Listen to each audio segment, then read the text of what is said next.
Bom dia, boa tarde ou boa noite, sejam bem-vindos a mais um vídeo do canal. Eu sou Cleiton Mo e hoje eu vou falar da mitologia que eu acho linda, a mitologia japonesa. Bem, eu vou começar com... Primeiro, deixa eu falar no que é que eu vou me basear. Vamos basear nesse livro aqui, inclusive eu acho muito bom. E vamos basear também em algumas pesquisas, em algumas coisas que eu estudei na internet. Enfim, vamos começar. Para os japoneses, o grande universo começou com uma grande esfera. Uma grande esfera, digamos que escura, de massa, de alguma coisa ali, no grande vazio, né? No grande vazio. E aí, como é que diz? Essa esfera ficou lá por muito tempo, ela lá, na dela, tudo mais, até que um breve momento, de tanto ela ficar lá fazendo nada, vamos dizer assim, a parte densa dela começou a se acumular na parte de baixo e a parte leve começou a ficar na parte de cima, como se fosse uma esfera de materiais de densidades diferentes. E aí essa parte densa foi se acumulando embaixo, acumulando, até que eles se romperam e a parte de cima flutuou e a parte de baixo afundou. Essa parte de baixo afundou e ficou lá. Isso estraçalhou muita coisa e essa parte de cima foi subindo, subindo, subindo. E onde a gente dizia que tinha nada, de repente tinha um monte imenso chamado Takachiro. Ele ficava, essa esfera, nesse caso agora não mais uma esfera, né? Metade de uma esfera, ficou lá em cima do pico dele mesmo, em Takachiro. E passou muito tempo lá, parado, sem nada, separado como uma massa clara e leve e uma massa escura e densa no fundo. E lá em cima, né, ficava lá. Muito tempo depois, sabe-se lá quanto tempo depois, vamos considerar éons depois, apareceram três deuses nesse local, né? Eles apareceram assim do nada. Vamos considerar que foram três consciências que tomaram forma. E eles apareceram lá e decidiram fazer alguma coisa. E eles conversando, debatendo, fazer isso, fazer aquilo, não sei o que. Um deles, Amano no Minakanushi no Mikoto, ele foi o primeiro que disse, eu vou criar a luz. E aí ele fez a luz, vamos dizer assim. Eles consideram como se fosse a estrela polar. Tá? Não o Sol. Eles consideram como se fosse polar. É como se fosse assim, eu dei o princípio do que é luz, tá bom? E aí um segundo, chamado Takami Musubi no Mikoto, ele pegou e fez as maravilhas celestiais. Que aí nesse caso, ele fez a lua, ele fez o sol, as estrelas, eles ornaram tudo lá e vamos colorir com luz.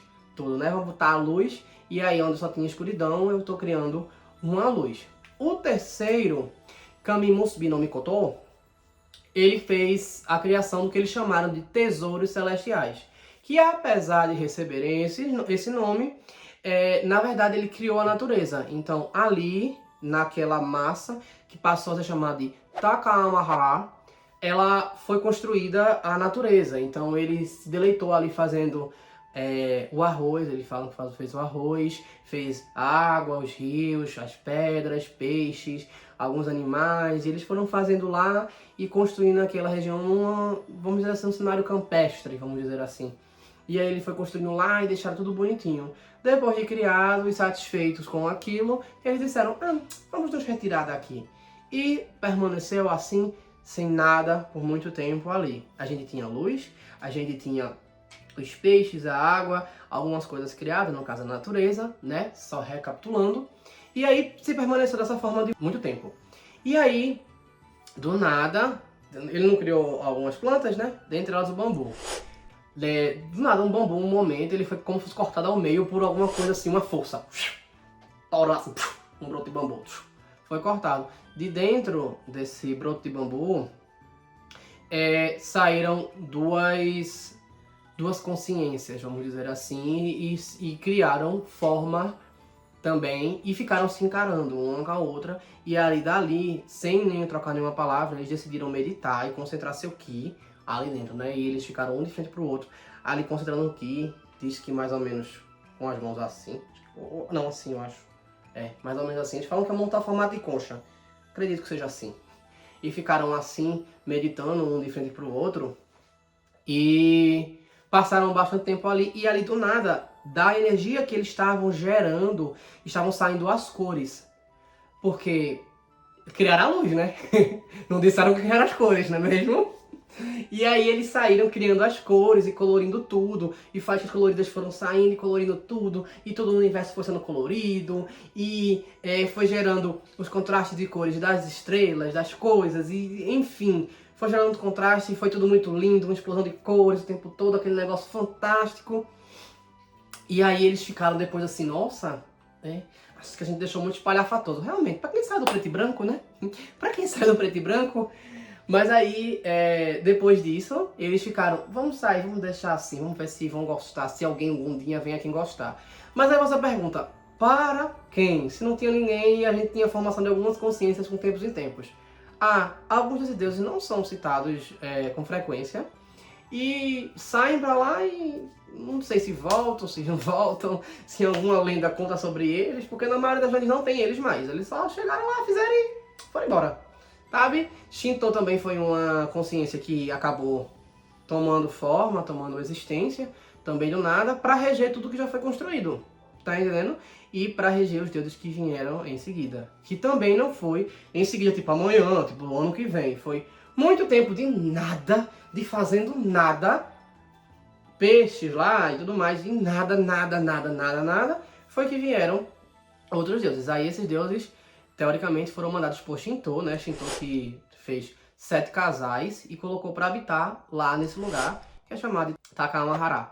E eles foram habitar lá. Se a gente for parar para pensar sobre a evolução das espécies, né? Assim como basicamente na Bíblia cristã também fala, os animais eles precederam o que seriam os homens, né? Num tempo considerável. Porque, por exemplo, em Takamahara a gente tem a criação, fala sobre a criação dos peixes, fala sobre a criação de alguns animais, mas não se falou muito de mamíferos. Então, tipo, tinha peixes, tinha lagartos, aves, e aí depois de muito tempo foi que veio o ser humano. E que nesse caso aí está expresso como os deuses. E que, quer queira, quer não, foi assim, né? Peixe, tome peixe, tateiro de evolução. Depois de um tempo vieram os anfíbios, répteis. Depois de muito tempo de répteis, foi que a gente foi disseminando para dinossauros, que vieram a se tornar aves, e os répteis mamíferos. Só que para vir gente, teve que cair meteoro lá 66 milhões de anos atrás, matar os dinossauros, aquela conversa toda, para depois de muitos milhões de anos começar a surgir o primeiro hominídeo, né? Então assim, realmente é muito tempo de distância. O que eu acho bem interessante se analisar isso, quando você encontra a mitologia e você verifica que algumas coisas são muito coerentes com a realidade. Tipo, ou alguém alterou depois do conhecimento e foi passando assim e ficou por isso mesmo, coisa que eu acho meio que improvável, ou muito antigamente, antes da civilização ter escrita, alguém tinha esse tipo de conhecimento e quando foi gerando a mitologia, foi gerando com essa coerência. Ou aí vamos partir de uma proposta mais ousada, vamos dizer assim, havia realmente coisas mágicas que permitiam para eles que fosse dessa forma que fosse acontecendo. Enfim, fechando esse enorme parênteses de relação que eu acho importante trazer, vamos voltar para a parte dos deuses chegando em Takamahara. Inclusive, se estão gostando do vídeo, curtam, comentem, compartilhem e se inscrevam no canal, beleza? Vamos voltar agora para os deuses chegando em Takamahara. Bem, os deuses, no caso, 7 casais de deuses, chegaram lá, né, mandados por Shinto, e eles habitavam aquele lugar. Então eles viviam de fazer saquê, de colher o arroz, não se esforçavam muito para as coisas, viviam basicamente de curtir o ambiente. Mas a gente tem mais uma referência aí que parece com o Jardim do Éden, né? Ou a gente pode dizer que simplesmente como animais que não têm uma sociedade muito complexa, eles são preocupados em viver a vida e se alimentar, não é mesmo? E basicamente isso. Então a gente também pode tratar como se a sociedade de criaturas que não tem predador para ela, né? Tipo, ela não é predada pra ninguém, ela não é presa para ninguém. Ela pode viver tranquilamente ali na natureza fazendo só ali o básico. E aí se passou muito tempo assim, até que 2 deuses, Izanagi e Izanami, Izanami, a deusa que convida, e Izanagi, o deus que convida, disseram: estou cansado de fazer nada. É um absoluto nada. Eu não aguento mais. Eu quero fazer alguma coisa. E eu não tiro a razão deles, tá? Eu não tiro a razão deles. Eles eram muito próximos e tratavam como casal. E assim, por mais que a mitologia fala que eles eram casais, a gente tem que partir do princípio japonês, né? De toda aquela coisa de casal ser conversa, muita conversa, para depois um beijo, para depois um negócio, para tratar, enfim. Então eles eram casais, vamos dizer assim, é mais como amigos, né? Eles não precisavam procriar, então eram mais como amigos. Apesar que alguns casais rolava, né, a cópula, né? Vamos dizer assim. Mas enfim. E eles habitaram lá e consequentemente davam filhos deuses, né? Mas não era com tanta frequência assim. E aí esses dois conversando, que eles eram muito amigos, né? Conversando e... Ó, cansei de fazer nada. Vamos fazer alguma coisa? Vamos. E ela... Olha, vamos fazer o seguinte. A gente pega aqui essa ponte arco-íris, que é assim como os nórdicos. Os japoneses também tinham ponte arco-íris. Eu não sei se é pelo formato, ou se a gente pode emitir alguma espécie de magia e que o arco-íris realmente sirva de ponte para uma outra dimensão ou para algo do tipo, né? E antigamente o povo tinha esse acesso. Ou se é uma mitologia, um conceito muito antigo, de quando os grupos estavam juntos ainda na África, aquele negócio todo, que esse eu acho mais improvável. Ou uma ideia que foi disseminada entre outros. Eu acho meio complicado porque o período histórico que os livros japoneses baseados em mitologia foram escritos, os nórdicos não tinham contato ainda com os japoneses, porque a Igreja Católica entrou na Europa praticamente no mesmo século que os japoneses estavam escrevendo a mitologia, né? Tipo, passando para um papel a mitologia. E foi muito depois da Igreja Católica entrar ali na Europa que os nórdicos vieram ter acesso com os japoneses. Mais por troca de mercadorias do que outra coisa. Mas enfim, né? Voltando ao tema. E aí eles disseram, ela disse, né? Vamos ali pegar aquela ponte e a gente desce pra aquela massa ali cinza. Que nesse ponto... Eles disseram, assim, vamos ali pra lá. Aí Izanagi fez assim, mulher, pelo amor de Deus, ali não tem nada que preste. Ali só vai ter criaturas estranhas, que a gente não conhece, horrorosas, que podem matar a gente assim. Gente, eles são deuses, eles são imortais, não tinha isso. Mas assim, o medo dele não era bem morrer, né? Era sofrer eternamente, né? Tipo, ô mulher, aí vai chegar ali, vai ter uma criatura mais forte que a gente, ela vai subjugar a gente, vai ficar ali massacrando a gente, tudo mais, não sei o quê. Até porque eles tratavam submundo também. Mas aí o Yomi, que é o submundo, né? Ficava como se fosse abaixo dessa massa, né? E ele tinha alguns portais que podiam acessar por lá para poder pegar lá. Então eles tinham medo do que tava lá, né? Monstros, Onis, aqui no caso é a mesma coisa, né? Oni, yokais, entre outras coisas, estavam por lá e eles... não quero não. Bora não. Bora não. Aí ela, não, mas bora, vai ser uma aventura, vai ser um negócio diferente, aqui a gente faz nada. Poxa, não faz nada não aqui, a gente lá pelo menos vai ter um negócio diferente pra fazer. A gente vai poder estar nós dois juntos pra fazermos o que quisermos lá. Aí ele, isso muito me interessa, pra fazer o que quiser. Já pensou em quê, né? Já pensou em quê? Não vou julgá-lo. Não vou julgá-lo. Mas aí ele fez, tá mulher, vamos falar com o Shinto pra dar nossa bênção, pra dar a bênção a gente e a gente vai, beleza? Talvez ele até ajude numa coisinha ou outra. Aí beleza, eles foram falar com o Shinto. E aí chegaram e ele fez, mas minha gente, vocês querem descer pra quê? Aquela mesma conversa. E aí ela, muito desenrolada, Izanami, muito desenrolada, ela chega e convence ele também, olha, não, a gente vai descer, porque assim é assado, não sei o que, não sei o que. Os outros deuses acharam a ideia absurda, mas Shinto fez, olha, se vocês acham que vai ser interessante pra vocês e que vocês estão achando legal, desçam. Eu dou a bênção pra vocês, inclusive eu dou até um artefato pra vocês usarem lá quando chegar. E aí se fez uma cerimônia pra eles receberem uma lança, né? Essa lança se chama Ame-no Nuboko. Ame-no Nuboko. Que o nome completo é Yari Ame-no Nuboko. Que é, não, nesse caso, eu acho que seria realmente Ame-no Nuboko no Yari. Acho que o correto é essa forma, porque seria lança, Ame-no... Isso, né?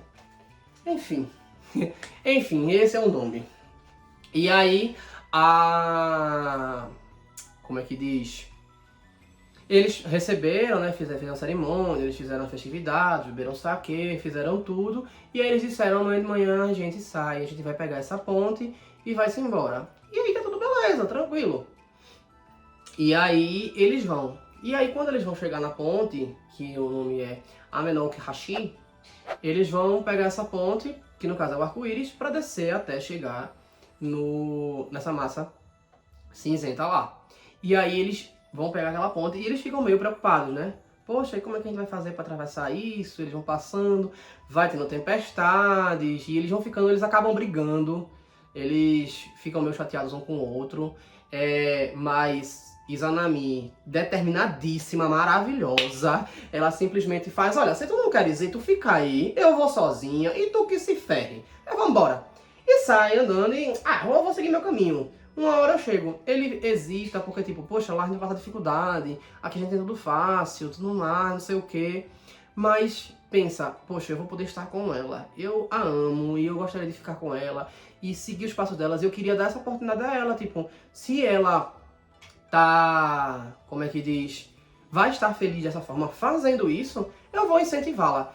Gente, isso é um ensinamento maravilhoso, você incentivar seu parceiro numa coisa que ele acredita que vai ser bom, tipo, vamos ali, vamos ajudar, você não tô achando muito legal, mas eu não tô vendo nenhuma consequência negativa em si. Sim, tudo bem, eles iam passar por um esforço e tudo mais, mas faz parte da evolução, né? Então, tipo, ele foi lá e chegou pra ela, mulher, vamos pedir desculpa, desculpa, eu fiz merda, e foi assim, não foi legal, não foi bacana. Desculpa realmente, tá? Eles reportam, né, os japoneses reportam, inclusive nesse livro é reportado, que o Izanagi ele até adoece e tudo mais, fica meio assim, mas eu acho que é mais uma referência ao medo dele, ao receio dele, à fraqueza do novo, né? Tipo, ansiedade pelo novo, medo do novo, né? As pessoas temem o que é novo, né? Então, por isso ele é reportado dessa forma, mas aí quando ele decide realmente apoiá-la de verdade, mesmo já com esse medo e tudo mais, ele vai melhorando aos poucos e corre ao encontro dela. E aí, enquanto ele pede desculpa e tudo mais, eles conversam, a ponte começa a sumir. E as cores vão sumindo, uma por uma. E eles vão ficando assim, juntinho na última, até a última cor fazer. E eles caírem. Eles vão cair pra onde, não é mesmo? Eles caem, vão caindo. E aí eles chegam nessa massa cinzenta, né? Que é o que eles queriam alcançar, realmente, que seria a Terra, basicamente. E aí quando eles estão chegando, eles veem que naquela parte que estão caindo só tem água. O que faz sentido, já que o Japão é um arquipélago, né? E aí eles pegam a lança, no caso ele pega a lança, né, que foi dada, né? A menor no Bokô, e joga e aponta pra água antes deles caírem. Essa lança estica todinha, vai até o fundo e toca na terra do fundo. Aí depois ela encolhe, volta, quando ela chega na superfície, aquele pouco de lama que cai dela vira uma terra, né, fica grande e vira uma ilha, né? Que nesse caso a gente pode associar a alguma ilha do Japão ou ao próprio Japão em si, né? E aí eles aterrissam ali e ficam lá contemplando aquele lugar.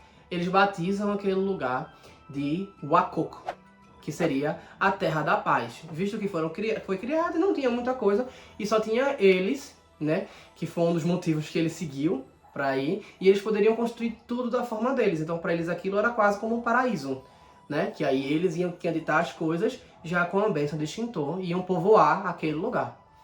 Bem, gente, eu espero que tenham gostado, eu parei por aqui, a história obviamente continua, mas aí eu deixo para uma parte 2, até porque tem a briga de irmãos mais na frente, então é melhor deixar para uma parte 2. Espero que tenham gostado, então curtam, comentem, compartilhem e se inscrevam no canal. Valeu!